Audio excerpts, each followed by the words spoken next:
A paz do Senhor Jesus, meus queridos irmãos em Cristo, aqui quem vos fala é o pastor Luiz Fabiano Leles, e nós estamos em mais uma ministração das lições bíblicas da Escola Dominical, baseada nas revistas da CPAD, e esse trimestre estamos estudando sobre a Igreja de Cristo e o Império do Mal, Como a Igreja pode viver neste mundo dominado pelo espírito da Babilônia. Na lição passada nós estudamos sobre quando a criatura vale mais que o Criador. E nessa lição do próximo domingo, nós estudaremos a lição número 5, que vai falar sobre a dessacralização da vida no ventre materno. Dessacralização porque a vida ela é algo sagrado. E para você que não conhece o nosso trabalho, quero te informar que a nossa gravação ela é 100% amadora, feita no ambiente residencial, então pode ser que você ouça algum barulho externo, tipo carro passando ou coisa desse tipo, mas nada que vá atrapalhar você entender a ministração da lição. Pois bem, a lição deste domingo é uma lição muito importante. Nós estudamos uma lição como esta no segundo trimestre de 2018, e naquela ocasião nós estudamos sobre a ética cristã, o aborto e a eutanásia. Então, se você quiser uma referência para poder buscar mais informação, na revista do segundo trimestre de 2018 traz para nós mais conteúdo acerca desse assunto. Para os irmãos que fazem parte dos nossos grupos de WhatsApp, que eu criei para disponibilizar subsídios que eu elaboro, eu disponibilizei lá a lição número 4 do segundo trimestre de 2018, que fala exatamente sobre o aborto e também sobre a eutanásia. Pois bem, o textuário dessa lição diz assim: eis que em seu ventre conceberás e dará luz a um filho, e por-lhe-ás o nome de Jesus. Lucas 1:31. A verdade prática diz assim: a concepção divina de Jesus Cristo sacraliza, ou seja, torna sagrado, a vida no ventre materno e se opõe à cultura mortal, infantil, intrauterina do presente século. A leitura bíblica em classe ela está exatamente em Lucas, do capítulo 1, versículo 26 até o versículo 33, e depois pula para o versículo 39 até o versículo 45. Nós não iremos ler essa leitura bíblica em classe para ganharmos tempo aqui no vídeo, mas você, professor, eu te oriento que você leia todo o capítulo 1 de Lucas. Essa leitura de Lucas, capítulo 1, para nós nos contextualizarmos, trata exatamente do anúncio do nascimento de Jesus ali para Maria. Quando o anjo Gabriel é enviado para anunciar a Maria que ela conceberia do Espírito Santo e viria a ser a mãe de Jesus, o Salvador da humanidade. Pois bem, a dessacralização da vida no ventre materno. Primeira coisa que nós temos que entender, qual que é o objetivo dessa lição. Essa lição não tem o objetivo de correção, mas o objetivo de prevenção. Por que estamos falando isso? Porque pode acontecer no meio de uma turma de irmãs, pode acontecer que tenha alguma pessoa que tenha feito aborto por algum motivo, e a lição não visa condenar essas pessoas e nem tampouco discriminá-las, nem tampouco corrigi-las. O objetivo dessa lição é prevenção quanto àqueles que são cristãos e que precisam entender que a vida do ser humano ela está acima de qualquer circunstância. Então, não queira condenar ou criticar ou corrigir alguém que tenha feito isso no passado, porque a pessoa, dependendo da forma que você, professor, ministrar a lição, você pode estar condenando e constrangendo essa pessoa. O objetivo aqui é mostrar para a pessoa como prevenção e para que a pessoa que está ali sinta que ela recebeu o perdão de Deus, se ela realmente se arrependeu. Pois bem, o que nós veremos nessa lição? Bom, primeiramente, o comentarista ele parte do princípio de trazer uma explanação sobre a concepção sobrenatural de Jesus. E por que o comentarista faz isso antes de entrar no assunto propriamente dito da dessacralização da vida no ventre materno? Exatamente porque a concepção de Jesus, que foi sobrenatural, o nascimento de Jesus, é uma prova viva de que a vida ela é um bem precioso. Porque foi através de uma gravidez que o Senhor Jesus ele veio ao mundo. E ali Deus estava mostrando que a concepção da mulher é uma bênção de Deus. Que a gestação da mulher, a geração de um filho no seu ventre, é uma bênção da parte de Deus. Aí sim, nós podemos entender que o comentarista quis mostrar para nós, para assim chegarmos no segundo tópico, onde vai tratar exatamente sobre uma apologia ideológica no mundo de hoje da cultura da morte. Nós vamos entender o que é a cultura da morte e quais são as ideias, quais são os elementos, que fazem parte dessa ideologia da cultura da morte. Nós veremos também qual que é o conceito da sacralidade da vida no útero materno. Por que a vida ela é considerada sagrada já no útero materno, já na sua concepção? Vamos ver que existe, associado à ideologia da cultura da morte, existe uma agenda mundial que visa exatamente desconstruir a sacralidade da vida, mostrar que a vida não é tão sagrada. Mas nós vamos ver que essa agenda mundial ela está influenciada e dominada por uma cultura da morte. Nós vamos ver melhor sobre isso também no segundo tópico. E veremos também qual que deve ser o papel e a postura da igreja diante dessa ideologia da cultura da morte e diante dessa agenda mundial que visa desconstruir a sacralidade da vida. E faremos uma aplicação prática geral no final da lição, na conclusão, e também ao longo da ministração de cada tópico da lição. Pois bem, esses são os assuntos que nós veremos de maneira mais detalhada dentro da nossa lição. Vamos então ao nosso primeiro tópico. Bom, primeiro tópico, nós vamos abordar exatamente sobre a concepção de Cristo.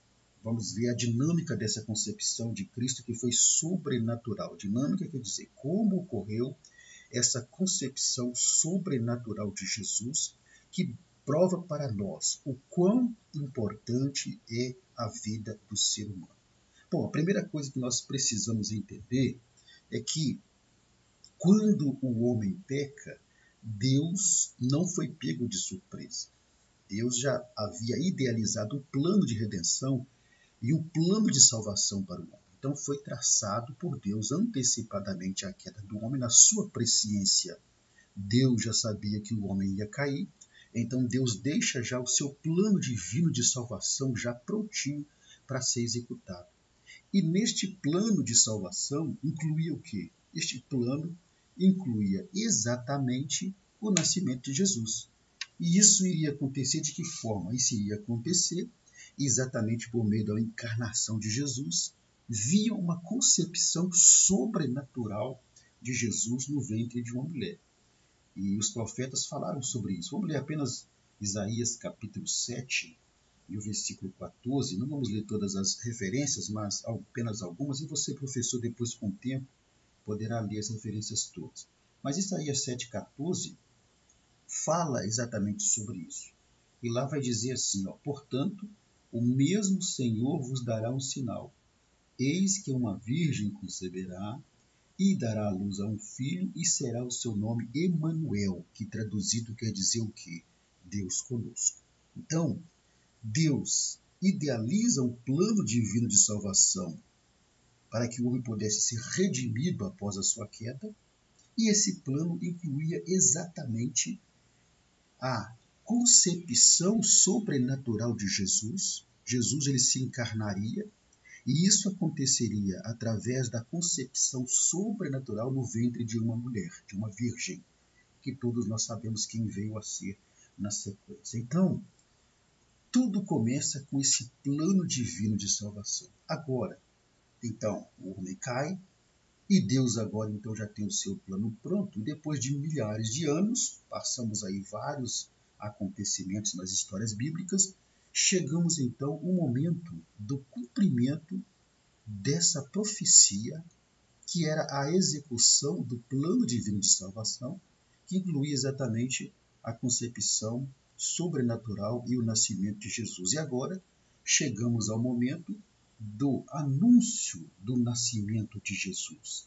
É o momento em que o anúncio do nascimento de Jesus será realizado. Então, Lucas 1, 26 ao 38, que nós lemos ali na nossa leitura bíblica em classe, vai tratar exatamente deste momento em que uma mulher, uma virgem, ela recebe o anúncio do nascimento de Jesus. E o anúncio do nascimento de Jesus vai ser marcado por alguns fatos muito importantes. O primeiro fato importante é que estamos vendo a dinâmica, como foi a dinâmica da concepção sobrenatural de Jesus. Então, no momento do anúncio, vai ser marcado pelos seguintes fatos importantes. Primeiro fato, o mensageiro desse anúncio. E aí Lucas 26 diz que no 6º mês foi o anjo Gabriel enviado por Deus a uma cidade da Galileia chamada Nazaré. Então, primeiramente, o primeiro fato importante que marcou aí o anúncio do nascimento de Jesus foi o mensageiro. Esse mensageiro foi o anjo Gabriel.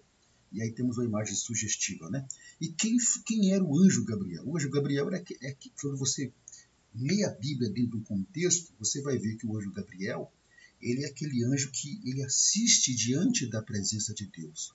Você percebe que na Bíblia o anjo Gabriel, ele sempre aparece como um portador, como um mensageiro da parte de Deus para trazer alguma mensagem. Vamos ter como exemplo aqui, lá em Daniel capítulo 8 e versículo 16, diz exatamente assim, e ouvi uma voz de homem nas margens do Ulai, a qual gritou e disse, Gabriel, dá a entender a visão. Então Daniel tem uma visão e o anjo Gabriel ele é enviado por Deus para poder dar a interpretação da visão para Daniel. Depois vemos o anjo Gabriel novamente aparecendo para Daniel no capítulo 9, do versículo 21 e 27, diz assim o versículo 21, estando eu, é Daniel falando, estando eu, ainda falando na oração, o varão Gabriel, que eu tinha visto na minha primeira visão ao princípio, lá atrás, veio voando rapidamente, tocou-me a hora do sacrifício da tarde. Aqui o anjo Gabriel é enviado para dar a interpretação da visão que Daniel teve sobre as 70 semanas. Então, nós observamos que o anjo Gabriel foi o portador dessa mensagem do anúncio do nascimento de Jesus, porque essa era a missão do anjo Gabriel, um portador de mensagens, um mensageiro da parte de Deus. Outro fato importante que marcou o anúncio do nascimento de Jesus era o alvo desse anúncio. Quem é o alvo desse anúncio? O alvo desse anúncio está exatamente em Lucas capítulo 1 e o versículo 27. E o versículo 27 diz exatamente assim, há uma virgem desposada com um varão cujo nome era José, da casa de Davi, e o nome da virgem era Maria. Então nós vemos aqui que o alvo desse anúncio era uma virgem chamada Maria, uma virgem que estava comprometida, que era noiva de um homem chamado José. Agora, a grande pergunta é, por que Deus escolheu exatamente Maria para ser aquela que iria de modo sobrenatural conceber Jesus? Vamos ver que o próprio anjo Gabriel é quem vai dar essa resposta. No versículo 30 diz assim, e disse-lhe então o anjo, Maria, não temas, porque achaste graça diante de Deus. Então, Maria foi escolhida porque ela achou graça diante de Deus. De alguma forma, o comportamento dela, as atitudes dela, agradou a Deus. E aí, então, Deus a escolhe para ser aquela que iria gerar, conceber de modo miraculoso a pessoa do Senhor Jesus. Então, esse é o segundo fato marcante no anúncio do nascimento de Jesus. O terceiro fato marcante, temos o primeiro, o mensageiro, quem levou a mensagem, quem levou o anúncio, o alvo que era Maria, e o conteúdo do anúncio. Qual que era o conteúdo da mensagem que o anjo Gabriel trouxe para Maria. Então não era um conteúdo de que Maria seria famosa, de que Maria seria muito rica, de que Maria iria ganhar muito dinheiro. Não. O conteúdo do anúncio, no versículo 31 ou 33, diz assim: Eis que em teu ventre conceberás e dará à luz a um filho, e por-lhe-ás o nome de Jesus. Este será grande e será chamado Filho do Altíssimo, e o Senhor Deus lhe dará o trono de Davi, seu pai. Reinará eternamente na casa de Jacó, e o seu reino não terá fim. Então, o conteúdo desse anúncio era o anúncio do evento mais esperado da história. Qual era esse evento? O nascimento do Messias, o nascimento do Salvador da humanidade. Outro fato marcante do anúncio de Jesus foi exatamente os questionamentos de Maria. Porque quando o anjo Gabriel avisa Maria, anuncia para Maria que ela foi escolhida por Deus, que ela achou graça diante de Deus, e que Deus a escolheu para ser mãe do Salvador, aí Maria fez alguns questionamentos. E disse Maria ao anjo: Como se fará isso, visto que não conheço o varão?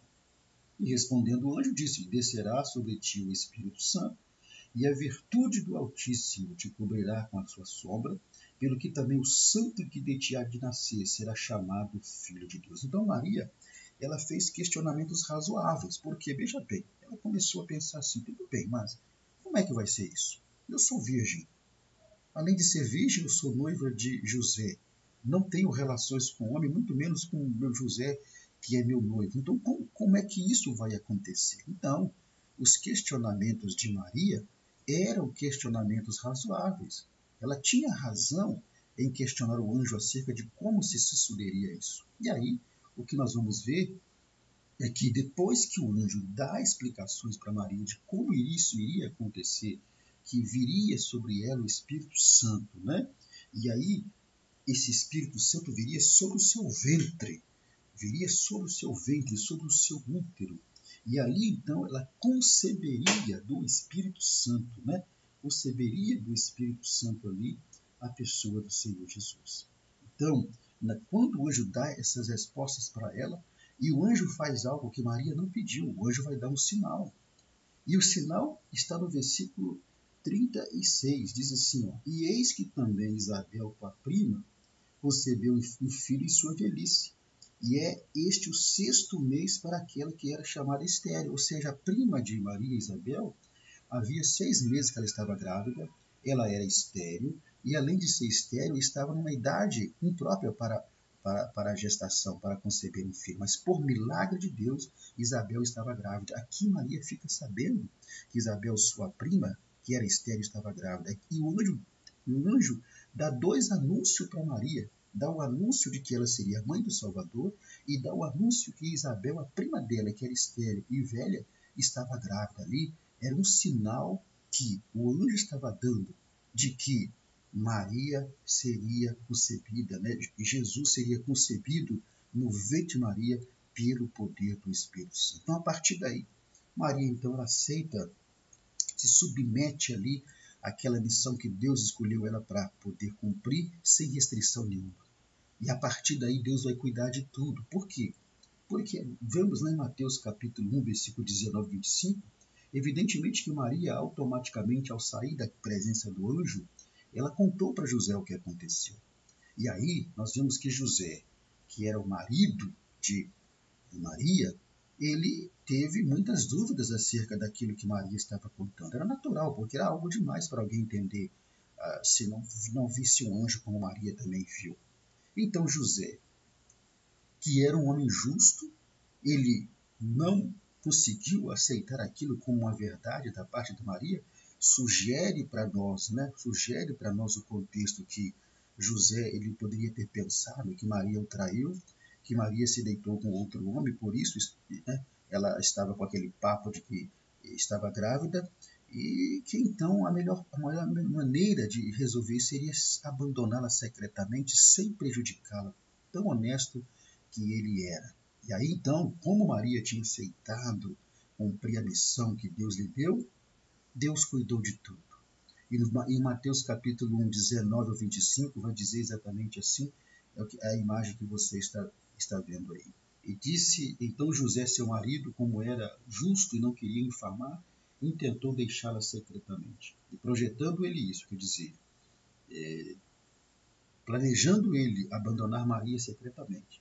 Eis que em sonho, conforme a imagem sugere para você, lhe apareceu um anjo do Senhor dizendo: José, filho de Davi, não temas receber Maria como tua esposa, porque o que nela foi concebido é obra do Espírito Santo. Ela dará à luz a um filho, o qual porá o nome dele de Jesus, porque ele salvará o seu povo dos seus pecados. Então, nós vemos ali que, naquele momento, José, então, ele mudou completamente o seu pensamento. Então, aqui vemos a intervenção de Deus para que o projeto, a execução do seu plano divino, que incluía o nascimento, né, e a concepção milagrosa e o nascimento de Jesus a partir de uma virgem, pudesse se cumprir. Deus cuidou de tudo, porque Maria se submeteu sem restrição à missão que Deus lhe otorgou. Aqui nós aprendemos que quando nós nos submetemos à vontade de Deus, ainda que pareça algo irracional, Deus ele cuida para que tudo se cumpra conforme a sua vontade. Então vemos que a concepção de Jesus aconteceu de uma forma miraculosa. Então temos os fatos importantes do anúncio da concepção do nascimento de Jesus e vamos ver então que a concepção vai ser de forma miraculosa. E a concepção de Jesus ela vai ser marcada também por alguns fatos importantes. Quais são os fatos que marcam a concepção de Jesus? Primeiro, a concepção de Jesus não teve participação do homem em nenhum momento, ou seja, não foi resultado de uma relação sexual entre Maria e José, não foi resultado de intimidade entre eles, não. A concepção de Jesus foi uma obra sobrenatural do Espírito Santo. Então foi uma concepção miraculosa e ao mesmo tempo singular. Miraculosa porque Maria vai conceber sem nenhuma participação do homem. Singular porque é algo único. Nunca aconteceu, a não ser essa única vez, uma concepção sobrenatural do Espírito Santo. Descerá sobre ti o Espírito Santo. Esse descerá, eu repito, que o Espírito Santo desceria sobre o ventre de Maria, sobre o útero de Maria, conforme a imagem sugere, essa pomba ali perto da sua barriga, sugere exatamente isso. Então foi uma concepção tão miraculosa que a virgindade de Maria ela não foi tirada, e sim preservada durante toda a gravidez. Veja bem, durante toda a gravidez, a virgindade de Maria não foi tirada, ela foi preservada. Então, José não conheceu Maria, não teve nenhum tipo de relação com Maria antes do nascimento de Jesus. Até a sua virgindade foi preservada e foi ali, né? E não foi tirada. Isso só vai acontecer depois de quando? Depois do nascimento de Jesus. Então, em Mateus capítulo 1, versículo 25, diz assim: e não a conheceu. A palavra conhecer, o verbo conhecer aqui no grego significa ter intimidade, conhecer no sentido da intimidade sexual. Então não a conheceu até que deu à luz seu filho, o primogênito, e pôs o nome de Jesus. Então, a concepção de Jesus no ventre de Maria, no útero de Maria, foi uma concepção miraculosa. A partir daquele momento ali, o ventre e o útero de Maria passaram a ser a conexão entre Deus e o homem. O ventre de Maria e o útero de Maria passou a ser uma conexão entre o céu e a terra. Olha que coisa maravilhosa. Exatamente porque o útero é um lugar o quê? É um lugar de proteção. Por isso que o útero é um lugar sagrado, porque é no útero da mulher que nasceu o Salvador. É no útero da mulher que a vida ela é gerada. Então, vemos aqui que, de maneira miraculosa, Jesus ele é concebido no ventre e no útero de Maria. E aí nós podemos entender que o nascimento de um filho é uma bênção para toda a família. nós observamos que a própria vida que é gerada no ventre de uma mulher é um milagre. Ou seja, Jesus, a sua concepção foi de maneira sobrenatural. Nas mesmas concepções que acontecem hoje por meio natural, né? Fruto de uma relação de um homem com uma mulher. Então, essa própria vida que é gerada dentro do ventre da mulher, dentro do útero da mulher, já é um milagre por si só. Por isso que o nascimento de um filho é uma recompensa divina, um presente de Deus. O Salmo 127, o verso 3, diz que os filhos são herança do Senhor. E conforme a imagem sugere para você, que você está vendo aí, o nascimento de um filho é uma bênção. O nascimento de uma criança é um lembrete do amor de Deus pelo homem, pela mulher. O nascimento de uma criança é um lembrete da presença de Deus constante em nossas vidas. Então, cada criança que é concebida, cada criança que nasce, é Deus dizendo, olha, eu amo vocês.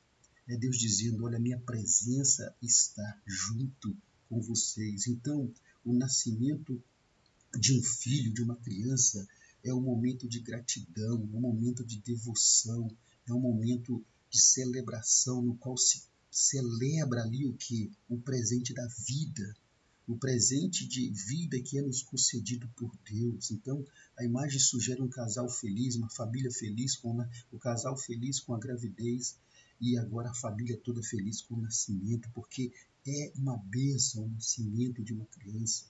Então, com relação ali ao nascimento de Jesus, nós podemos dizer que o nascimento de Jesus foi o maior e o mais importante acontecimento da história. Foi a bênção magna, foi a maior bênção que a humanidade pôde receber como presente de Deus. Por quê? Porque trouxe uma missão, trouxe um propósito para a humanidade. O versículo 21, capítulo 1 de Mateus diz, e ela dará à luz um filho, e lhe porás o nome de Jesus, porque ele salvará o seu povo dos seus pecados. Que coisa maravilhosa. Ele salvará o seu povo dos seus pecados. Então, nesse primeiro tópico, nós mostrarmos para os nossos alunos, né, o quão maravilhoso foi a concepção de Jesus de maneira sobrenatural, porque a concepção de Jesus, né, o nascimento de Jesus foi uma bênção para a humanidade, foi uma bênção para a mulher, uma bênção para o homem,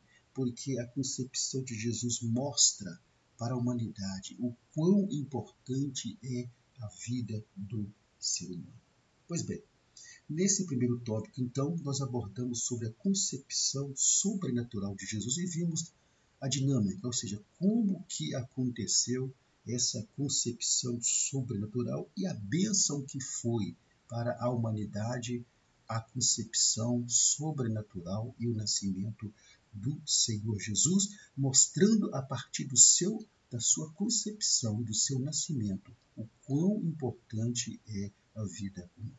Mas, nesse império do mal que atua no mundo, com o qual a igreja precisa aprender a viver, porque não há como fugir dessa cultura da morte, ela está impregnada na sociedade odierna, na sociedade de hoje, odierna quer dizer de hoje.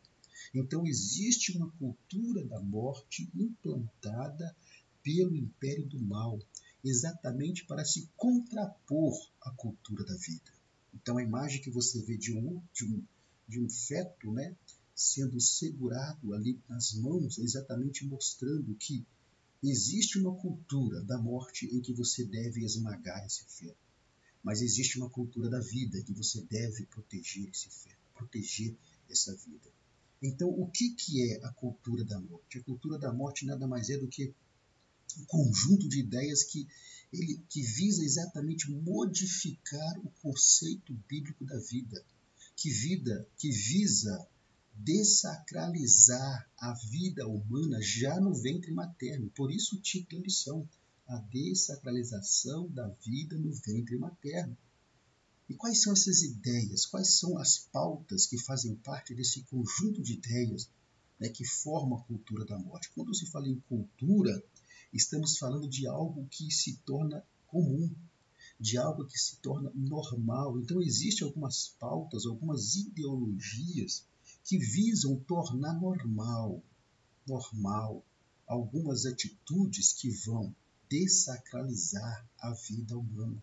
Então, entre as pautas da cultura da morte estão a legalização do aborto, da qual falaremos daqui a pouco, né?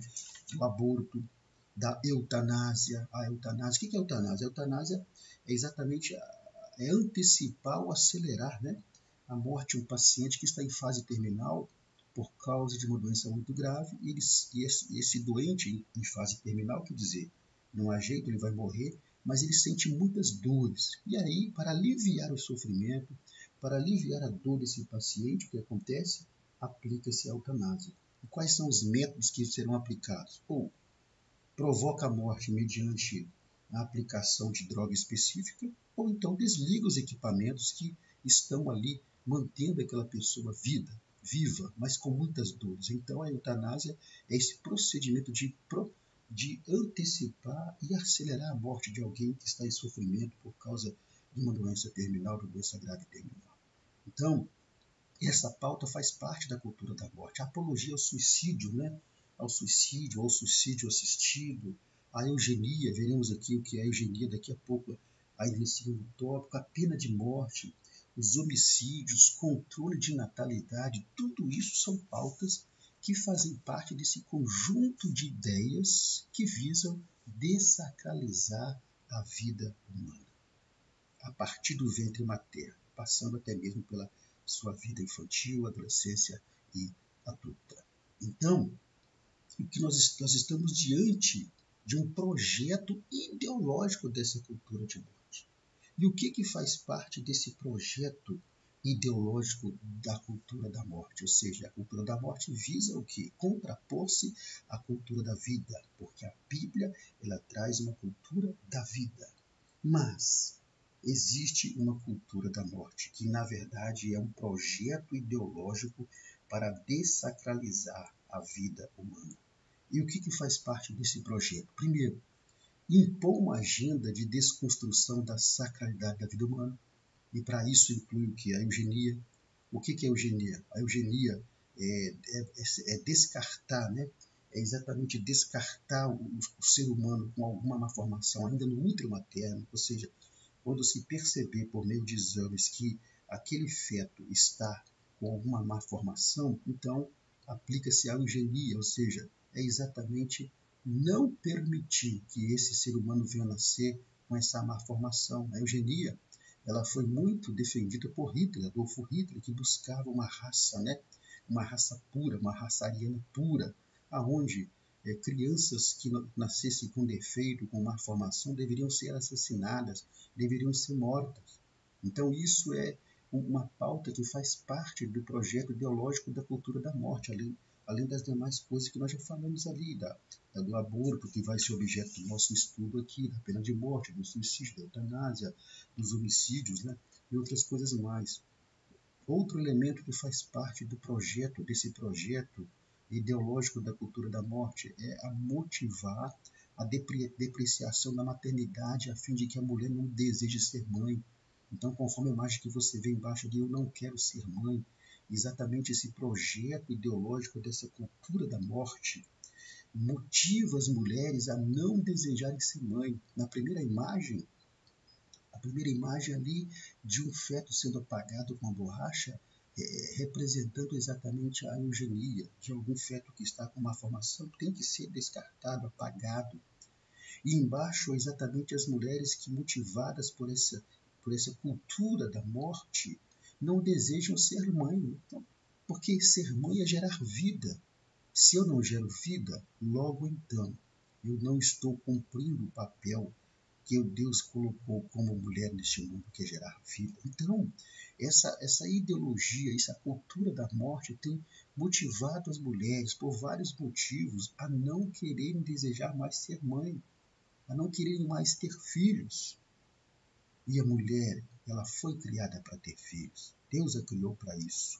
Mas esse projeto ideológico da cultura da morte, que visa, né, dessacralizar a vida humana, começa até mesmo por impedir que crianças venham nascer, nem ser geradas, na verdade, porque as mães são levadas a desejarem, a não querer ser mãe em hipótese alguma, por vários motivos, né? Mas aqui na frente.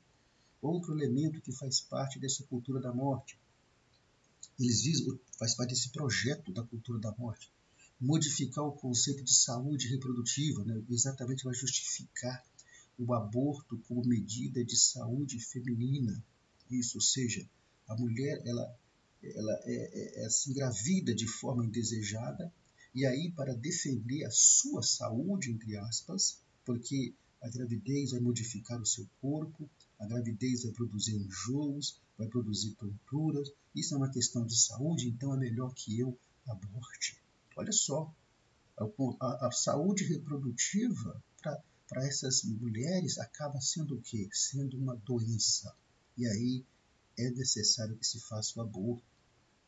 Outro elemento que faz parte desse projeto, substituir o direito à vida no útero, lá no útero, pelo direito incondicional da mulher sobre o próprio corpo, em fazer o aborto ou não.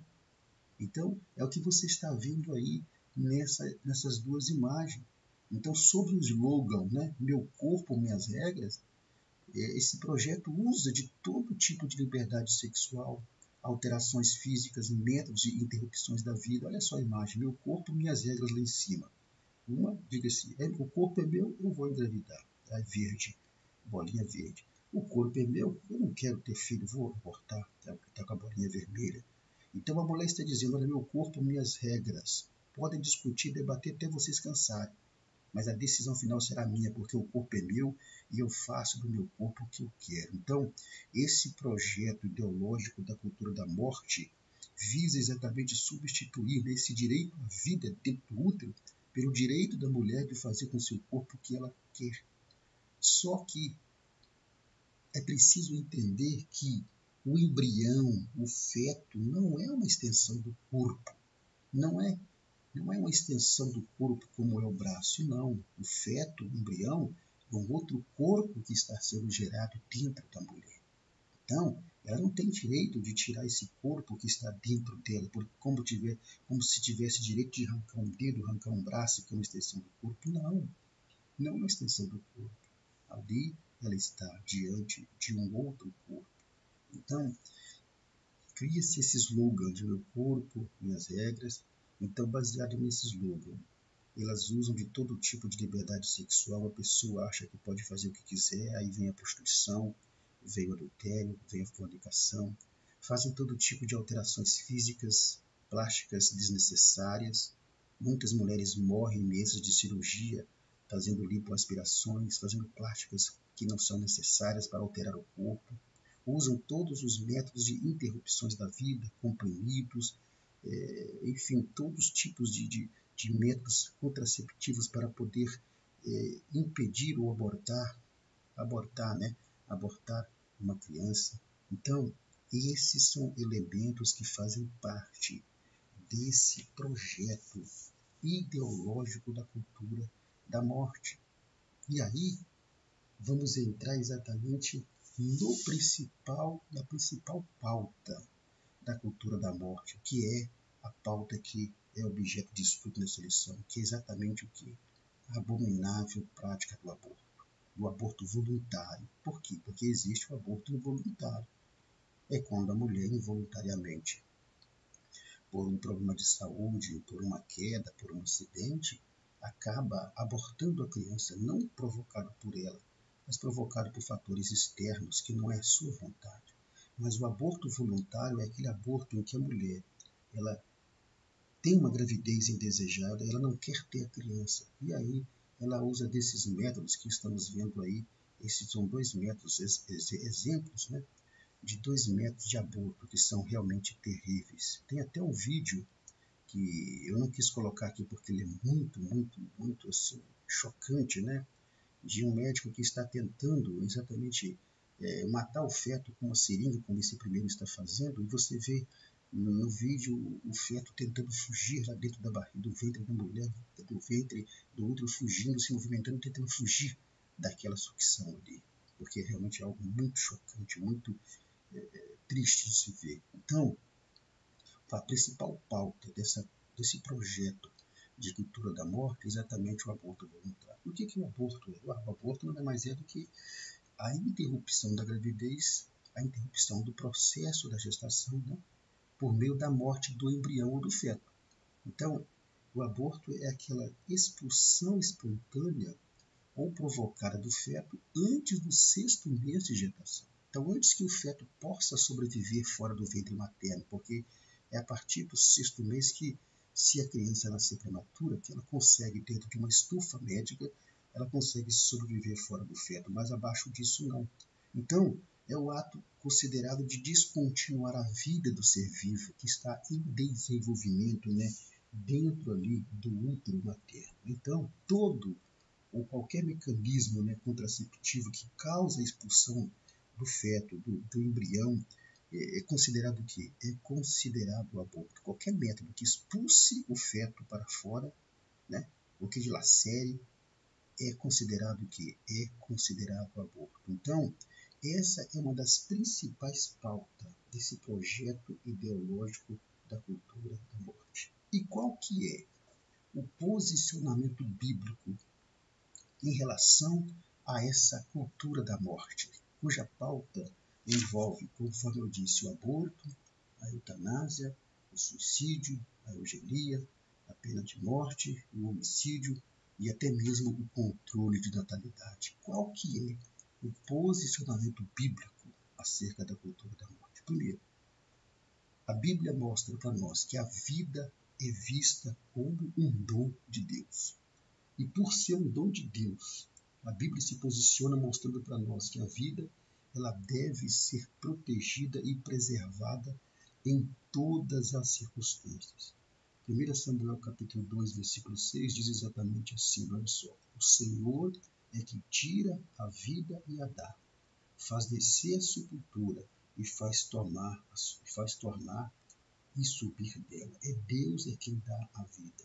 Em Deuteronômio 32 e o verso 39, nós temos exatamente a Bíblia dizendo assim para nós: vede agora que eu sou, e mais nenhum Deus comigo. Eu mato e eu faço viver, eu firo e eu saro, e ninguém há que escape da minha mão.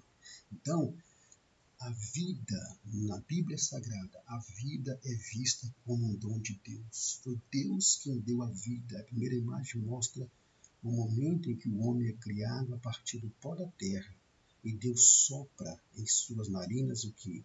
Exatamente o fôlego da vida. Então a Bíblia vai completamente à cultura da morte. É Deus que deu a vida e somente Deus é que pode tirar a vida. Segundo, a Bíblia se posiciona mostrando que a vida humana é valiosa desde a sua concepção. Por isso é que a Bíblia trata a interrupção da vida como um crime e com penalização à altura. Lá em Êxodo 21, versículo 21, versículo 22 e 23, diz exatamente assim, olha só: se alguns homens pelejarem e ferirem uma mulher, olha só, se algum homem está lutando ali, nessa luta, ferir uma mulher grávida, e for em causa de que essa mulher aborte, porém se não houver morte, certamente aquele que feriu será multado conforme o que lhe impuser o marido da mulher e pagará diante do juízo. Ou seja, se o homem provocar, digamos que a mulher está grávida, numa peleja ali, essa mulher é ferida e a criança nasce, né, fora do tempo. Se essa criança nascer morta, é um aborto. O homem será penalizado. Se ela nascer viva, tudo bem. Então o aborto é considerado um crime. Lá em Êxodo 20, versículo 13, nos 10 mandamentos, o que diz lá? Não matarás. Só que o verbo matarás, matar ali no hebraico, significa o quê? Assassinar. Porque matar, você pode matar uma pessoa involuntariamente. Quando alguém está dirigindo um carro e, né, de repente acontece um acidente, você atropela alguém, ou num acidente você mata alguém, você matou, você não saiu de casa dizendo que ia matar alguém, foi algo involuntário. Mas o assassinato não.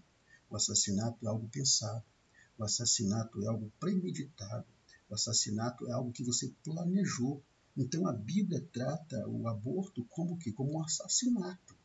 Não assassinarás.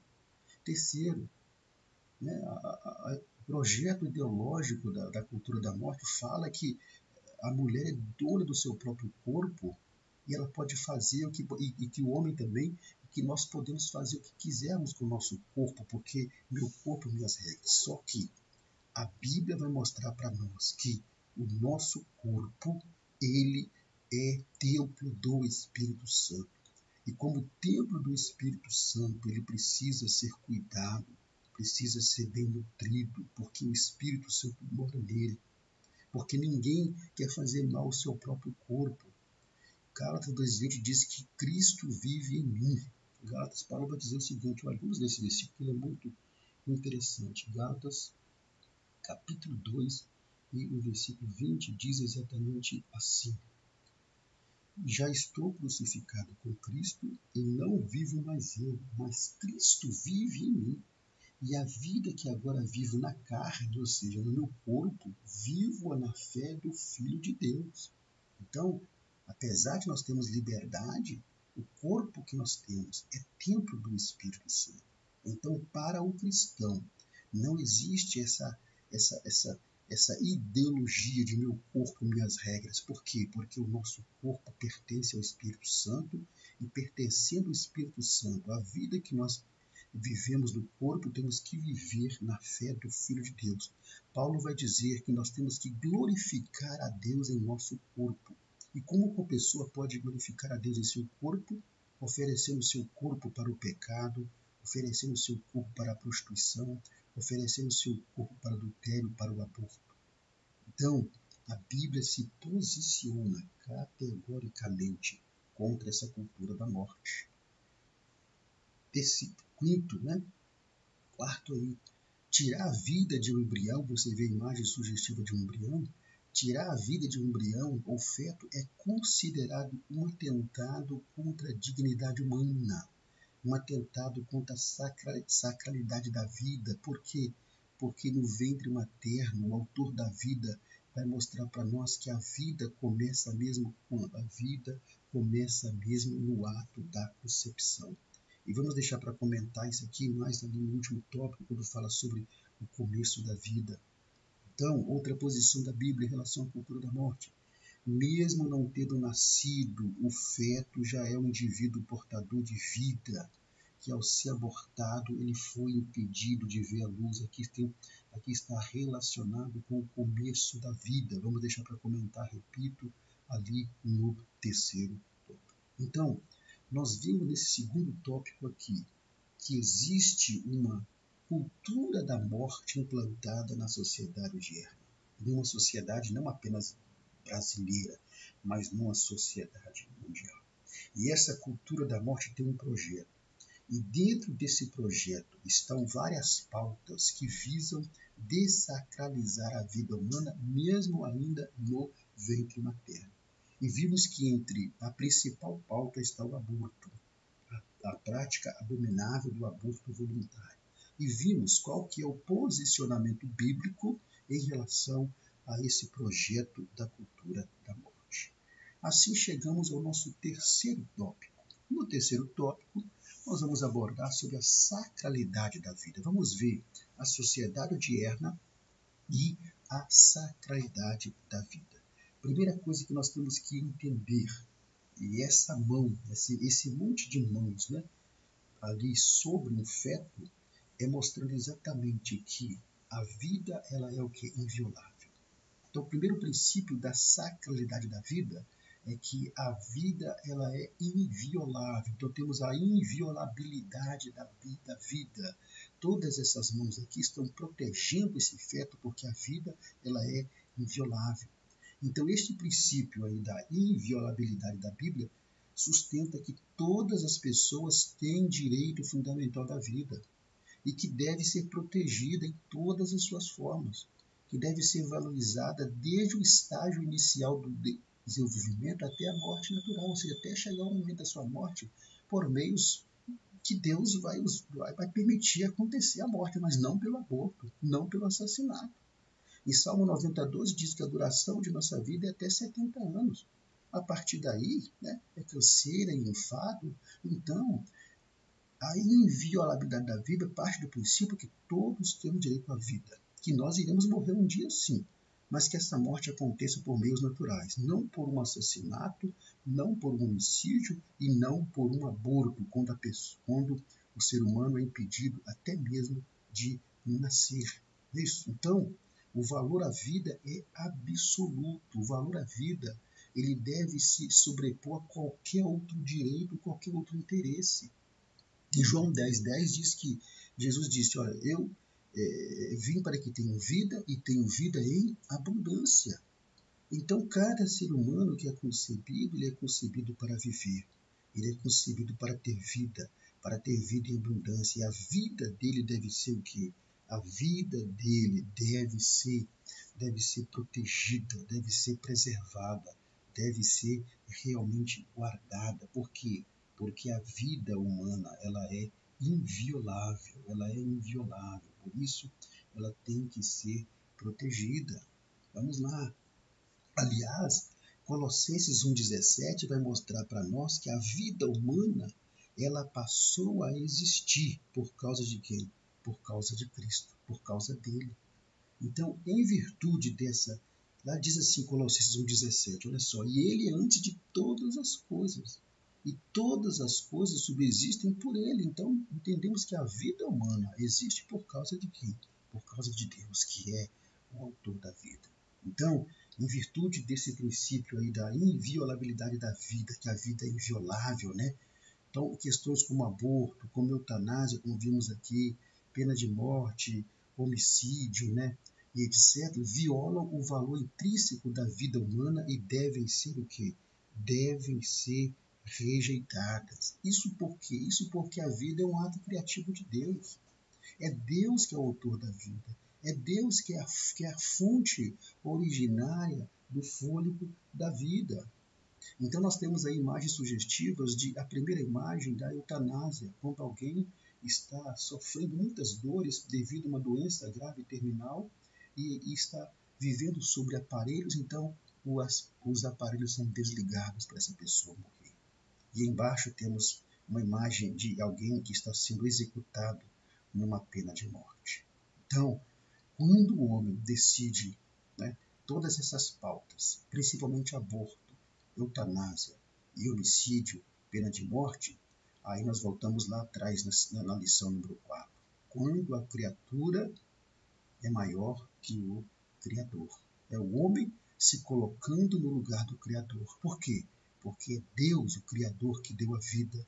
E somente Deus é quem pode tirar a vida, conforme a permissão dele. Então, vida, ela é inviolável, porque é Deus quem deu e é somente Deus quem pode tirar. Então, por isso que essa questão do aborto é uma questão muito séria. E aí vamos entender algo muito importante aqui sobre o começo da vida. Antes de entrarmos no começo da vida, nós temos que abordar algo muito importante. A questão do aborto, nós temos que entender o seguinte: qual deve ser a postura do cristão em relação, por exemplo, às 3 situações de legalidade do aborto no Brasil? Porque nós sabemos que o aborto no Brasil ele é legalizado em 3 situações. A primeira situação é no caso de anencefalia, quando a criança ela nasce, né? Quando a criança ela apresenta uma malformação rara no seu tubo neural, no seu cérebro, né? Mas na verdade nasce sem cérebro ou com uma malformação no seu cérebro que vai levar essa criança ou a nascer morta ou então a viver de modo vegetativo. Esse é o primeiro caso no Brasil em que o aborto ele é legalizado. A segunda situação é na situação de estupro. Quando a mulher é estuprada, as leis brasileiras permitem que ela faça também o aborto. Ela não precisa levar essa gravidez adiante se ela não quiser. E a terceira situação é exatamente em caso em que a vida da gestante está em risco. É quando o médico diz, olha, infelizmente a sua gravidez é uma gravidez de risco e você vai ter que decidir, ou a esposa ou a criança.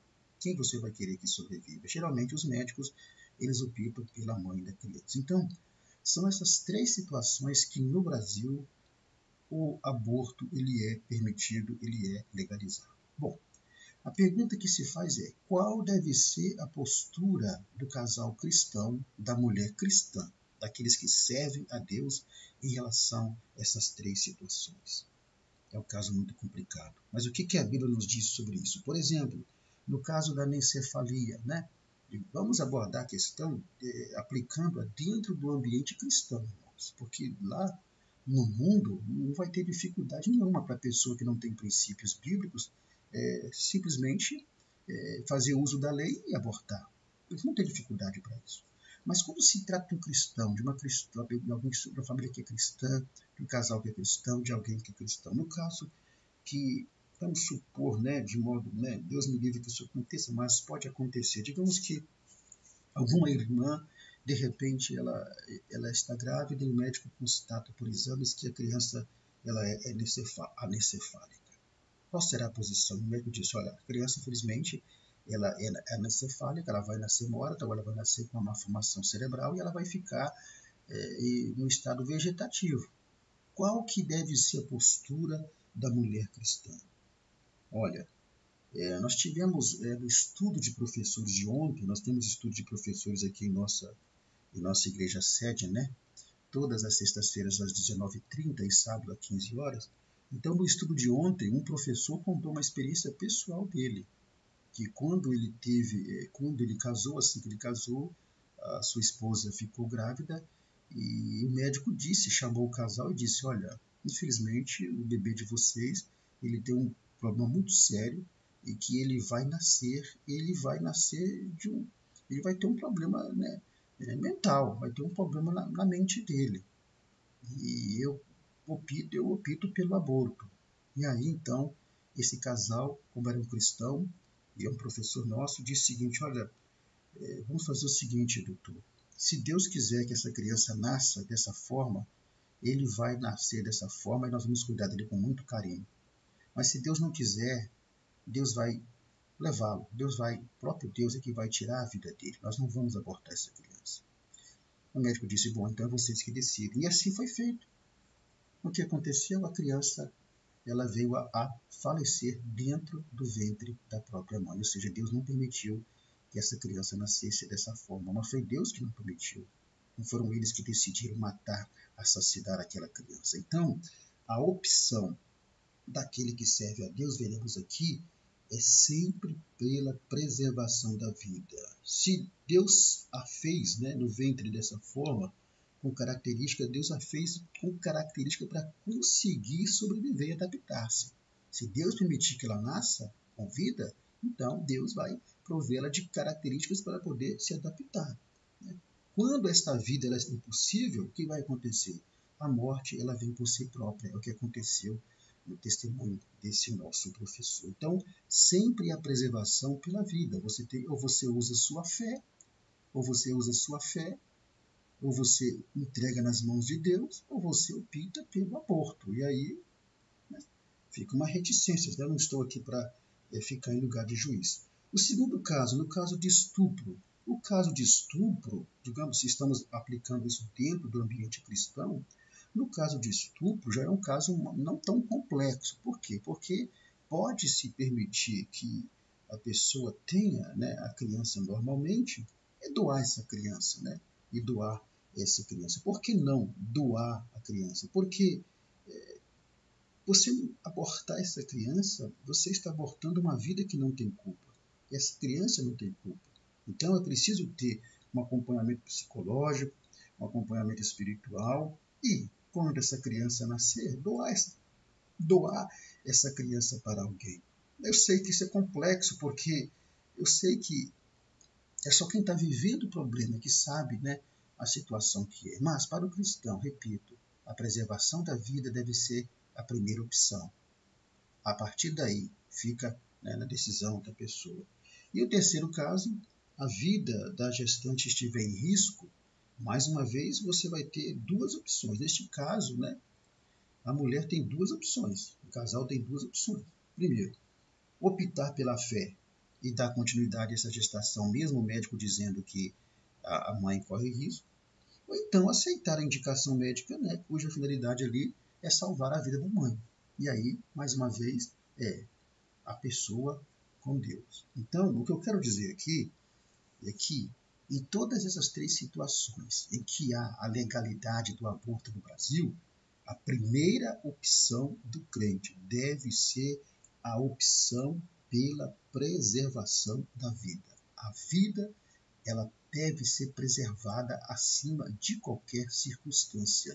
E aí, cabe à mulher cristã, cabe ao casal cristão, né, tomar as suas decisões baseado nos princípios bíblicos, baseado na palavra de Deus e, né, tendo ali a sua situação, né, com Deus ali entre os dois, preservando sempre o quê? Preservando sempre a vida, porque nós sabemos que são assuntos complexos, mas a Bíblia, ela sempre opta pela preservação da vida. Por quê? Exatamente porque a vida, ela não começa depois que uma criança nasce. Quando é o começo da vida? Então, de acordo com as Escrituras Sagradas, a vida, ela começa quando ocorre a união do gameta masculino ao feminino, que a gente chama o quê? De fecundação ou de concepção. Então, essa primeira imagem que você vê lá da fecundação, então, quando o espermatozoide ele entra no óvulo da mulher, ali naquele momento ocorre o quê? A concepção. Ocorre a fecundação que vai formar uma célula. E essa célula já é um ser humano. Essa célula que é formada a partir da união, né, do gameta masculino com o feminino, ou seja, do espermatozoide com o óvulo, já ali forma uma célula que possui identidade própria. E então uma vida que está ali. Por que isso? Porque, segundo, olha só, muitos cientistas concordam que a vida tem início na fecundação. A Bíblia também, né? No momento da concepção, conforme dissemos aqui, quando o espermatozoide entra em contato com o óvulo, né? Outros cientistas eles concordam que a vida começa entre o 7º e o 10º dia de gestação, né? Quando ocorre ali a fixação do óvulo fecundado no útero, né? E recebe o nome de embrião, ou seja, quando o embrião ainda é formado e não quando apenas a célula é formada. Outros cientistas eles afirmam que a vida começa por volta do 14º dia da gestação. É quando ocorre ali a formação do sistema nervoso, né, do embrião. Agora, outros já afirmam que a vida começa na 25ª semana da gestação. É quando o feto tem condições de desenvolver-se fora do útero. Olha só, ou seja, a partir ali já dos 6 meses. E outros, pasmem, outros afirmam que a vida ela só começa mesmo por ocasião do nascimento do bebê. Desconsidera todas essas fases que você está vendo aí, tanto na primeira imagem como na segunda imagem. Mas para a Bíblia Sagrada, a vida humana, ela começa já na fecundação, ela começa já na concepção. O Salmo 139, que nós deixamos para ler agora, né, porque aqui está falando sobre o começo da vida, mas no Salmo 139 nós temos algo muito importante, do versículo 13 ao 16, que diz assim: Pois possuístes o meu interior, entristeceste-me no ventre de minha mãe. Eu te louvarei, porque de um modo terrível e tão maravilhoso fui formado. Maravilhosas são as tuas obras, e a minha alma o sabe muito bem. Os meus ossos não te foram encobertos, quando no oculto fui formado e entretecido como nas profundezas da terra. Olha só que maravilha. Eu quero ler esse livro aqui na versão Nova Viva, porque a versão Nova Viva traz uma tradução muito mais clara para a gente. Vamos ler lá na versão Nova Viva? Salmo 139, o verso 13 ao verso 16. Diz exatamente assim. Vamos ver aqui, Salmo 139, verso 13 ao 16. Olha só que tradução maravilhosa. Diz assim: Tu criaste todas as partes internas do meu corpo. Tu uniste todas essas partes para formar o meu corpo. Olha só. Enquanto eu ainda estava no ventre da minha mãe. Eu te agradeço por teres me criado de maneira tão perfeita e maravilhosa. O teu trabalho é perfeitamente um milagre. Tu conhecias-me perfeitamente cada parte do meu corpo enquanto eu ainda estava sendo formado no ventre da minha mãe. Antes mesmo do meu corpo tomar forma humana, olha só. Antes mesmo do meu corpo tomar forma humana. Então, isso fala o quê? Do momento da fecundação. Está vendo só? Tu já havias planejado todos os meus dias. Então, o começo da vida, de acordo com a Bíblia, é a partir do momento da fecundação. Então, e vamos ter um exemplo maravilhoso lá, que em Gênesis 25, 22 e 23, Deus tratava o feto de Esaú e Jacó já como seres humanos, né? Duas nações é dentro de ti. Embora ainda não tivessem nascidos, quando você lê Gênesis 25, vamos tentar ler aqui. Gênesis 25 e 22, olha só o que diz lá. Gênesis 25, o verso 22 e o 23. Diz exatamente assim. Rebeca sentia a verdadeira briga de duas crianças dentro dela. Como posso suportar isso? Exclamou ela e consultou o Senhor sobre o que estava acontecendo. Aqui, Rebeca estava com poucos dias, né? Poucas semanas de gestação. Então, vemos aqui o que? Vemos que, segundo a Bíblia, a vida não começa entre o sétimo e o 10º dia de gestação. Segundo a Bíblia, a vida não começa a partir do 14º dia da gestação. Segundo a Bíblia, a vida não começa a partir da 25ª semana da gestação. Segundo a Bíblia, a vida não começa depois que a criança nasce, mas segundo a Bíblia, a vida começa no momento em que o óvulo ele se encontra com o espermatozoide, ou o espermatozoide encontra-se com o óvulo e acontece a fecundação, a concepção. Ali é uma célula formada, que vai formar o embrião, que vai formar o feto. Ali já começa a vida. Então você tem na imagem de baixo o processo da gestação a partir de um mês. Não significa que a vida começou a surgir a partir de um mês. Significa que a vida começou a surgir a partir do encontro do óvulo, do espermatozoide com o óvulo, que é a fecundação, que é a concepção. Então, diante dessa cultura da morte, o nosso foco aqui é o aborto. Qual deve ser a postura da igreja? A postura da igreja deve ser a mesma das Sagradas Escrituras, e conforme a imagem sugere, esse bebê lindo ali segurado pelas mãos de um casal, deve ser sempre a favor da vida. Então, a postura da igreja deve ser, primeiro, tomar cuidado com o relativismo acerca do aborto, muito cuidado. Deve estar atento às ações de manipulação de sua consciência, né?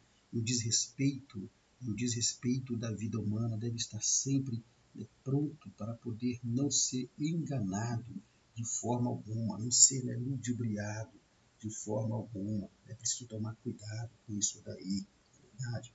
Depois o celeste, 1 Timóteo, né? 1 Timóteo, capítulo 4, o versículo 1 e 2, fala sobre espíritos, né, enganadores. Vamos ler lá. 1 Timóteo, capítulo 4, o versículo 1 e o versículo 2, diz exatamente assim. 4, verso 1 e 2. Entretanto, o Espírito Santo nos diz claramente que nos últimos tempos alguns da igreja se desviarão de Cristo e se tornarão zelosos seguidores de mestres com ideias de inspiração diabólica. A cultura da morte é uma cultura inspirada por Satanás, tá vendo? Tais mestres falarão mentira de cara séria e farão isso tantas vezes que nem mesmo a consciência os incomodará. Então, a igreja tem que estar atenta quanto a tudo isso aí. 2 Coríntios, capítulo 4, no versículo 2, diz exatamente assim: não procuramos enganar o povo para que creia. Não estamos interessados em fazer trapaça com ninguém. Nunca procuramos fazer com que alguém creia que a Bíblia ensina o que ela não ensina. Nós nos abstemos de todos esses métodos vergonhosos, tá vendo? Achamos na presença de Deus quando falamos e por isso dizemos a verdade. Como todos quantos nos conhecem concordarão. Então, a igreja precisa estar firmada aqui na verdade da palavra. Segunda postura, defender a sacralidade da vida desde a concepção. A igreja tem que se posicionar contra qualquer ação criminosa contra a vida humana, mostrando que a vida começa na concepção, na fecundação, e não da forma que eles ensinam ali. Terceira postura, promover a cultura da vida, enquanto o império de Satanás, o império do mal, inspirado pelo espírito da Babilônia e do anticristo, né, promove a cultura da morte, a igreja precisa promover a cultura da vida. De que forma? Combatendo toda ideologia contrária aos princípios bíblicos sobre a vida. levando o conhecimento da vida, mostrando que cada vida é preciosa para Deus. Então, é fazer a cultura da vida, combatendo diretamente a cultura da morte. Pois bem, meus queridos, assim chegamos ao final dessa lição. Qual que é a conclusão que nós podemos chegar? Vamos fazer 3 aplicações práticas que servem para os 3 tópicos dessa lição. Primeira aplicação prática. A história da concepção divina de Jesus ilustra exatamente isso, o quê? A sacralização da vida desde o ventre materno, que é melhor ainda. A concepção de Jesus e o nascimento dele ressalta que mostra para nós que toda a gestação é milagre, que é um presente dado por Deus, um presente concedido, né? Um presente concedido pelo nosso Criador. Segunda aplicação, sob esse pretexto aí da autonomia, né, e deturpação do livre-arbítrio, a cultura da morte se alastra e naturaliza práticas abomináveis à palavra de Deus. Não é só o aborto, né, mas o homicídio, a eutanásia, a eugenia, a pena de morte, a prostituição, o adultério, enfim, práticas que são abomináveis com esse pretexto de meu corpo, minhas regras, né, eu tenho meu livre-arbítrio, faço o que eu quiser. A cultura da morte vai se espalhando cada vez mais por essa sociedade. Isso. Terceiro, as Sagradas Escrituras defendem a dignidade humana e a inviolabilidade da vida desde a sua concepção, sob qualquer circunstância, tal como a Igreja deve fazer, ou seja, assim como a Sagrada Escritura defende, né, e promove a cultura da vida, a Igreja deve fazer a mesma coisa. Resumindo, diante dessa dessacralização da vida, já no ventre materno, passando por todas essas pautas da cultura da morte, para o cristão, a preservação da vida deve vir sempre em primeiro lugar. Sempre em primeiro lugar. Por quê? Porque Deus é o autor da vida, somente Ele tem poder de dar e tirar a vida de alguém. Nós não somos Deus, nós somos criatura. E como criatura, nós somos sujeitos à soberania, à vontade e ao poder de Deus. Pois bem, assim chegamos ao final de mais uma lição. Como eu disse, essa lição ela tem o objetivo de prevenção e não de correção e não de condenação com ninguém, mas prevenir a Igreja de Cristo, prevenir aqueles que estão casando, aqueles que pretendem ter filhos, para que isso seja feito com responsabilidade e que jamais, né, passe pela mente de algum cristão essa questão do aborto. Essa questão do aborto em países muçulmanos, isso nem é discutido. Só nos países judaicos cristãos é que tem essa discussão de aborto. Em países muçulmanos, essa discussão nem existe, porque eles querem que se tenha mais filhos naqueles lugares. Bom, que Deus abençoe a sua vida. Nesse último tópico você tem aí exatamente o meu contato. Lembrando aos irmãos que eu não ministro apenas, né? Não trabalho apenas com subsídios para a escola bíblica dominical, mas eu atuo em todas essas áreas que você está vendo aí nessa última imagem. Se você deseja receber esse material que eu usei aqui na ministração, tanto em PDF como slides, basta você entrar em contato comigo que eu vou mandar para você gratuitamente. Para isso, basta você entrar no grupo de WhatsApp, cuja descrição eu vou deixar, cujo link, convite, né, eu vou deixar na descrição desse vídeo, e ali você pode entrar no grupo de WhatsApp, e nesse grupo, semanalmente, eu mando um material para o pessoal. Eu vou pedir a você que, se você entrar pelo link convite, que você depois me mande uma mensagem no privado, informando o seu nome, com o sobrenome, de onde você é, para que eu possa registrar no grupo, porque quando você entrar no grupo, você vai ver que todos têm um nome ali, porque eu faço um atendimento personalizado, em caso de alguma dúvida, as pessoas me chamam no privado, e ali eu fico sabendo com quem eu estou conversando. Se este projeto é importante para você, se esse projeto tem sido útil para você, né, que nós fazemos com a disponibilidade do material, né, em PDF, em slides, o vídeo, se tem sido útil para você, se você quer nos ajudar a manter esse projeto, faça aí a sua contribuição voluntária, vai ficar a critério do seu coração, se você acha que é importante, é útil para você, se você sentir no seu coração, faça então a sua contribuição voluntária. Mas, mesmo que você não faça, pode ter certeza que você não vai deixar de receber o material se você estiver dentro lá dos grupos de WhatsApp, de um dos 2 grupos do WhatsApp que eu criei e cujo link convite estará aqui na descrição desse vídeo. Que Deus abençoe sua vida, que nós tenhamos uma excelente EBD nesse domingo. Conforme eu disse aqui, não ministre essa lição condenando ninguém, não ministre essa lição tentando corrigir alguém, mas ministre essa lição como um despertamento para mostrar a situação aos alunos, a situação que estamos vivendo nessa sociedade e como que Satanás quer implantar essa cultura da morte dentro da igreja. Mas na igreja é lugar da cultura da vida e vida com abundância. Que Deus abençoe a sua vida e lembre-se, se o seu chamado é ensinar, então que haja dedicação ao ensino. A paz do Senhor Jesus e até a semana que vem, em nome do Senhor Jesus Cristo.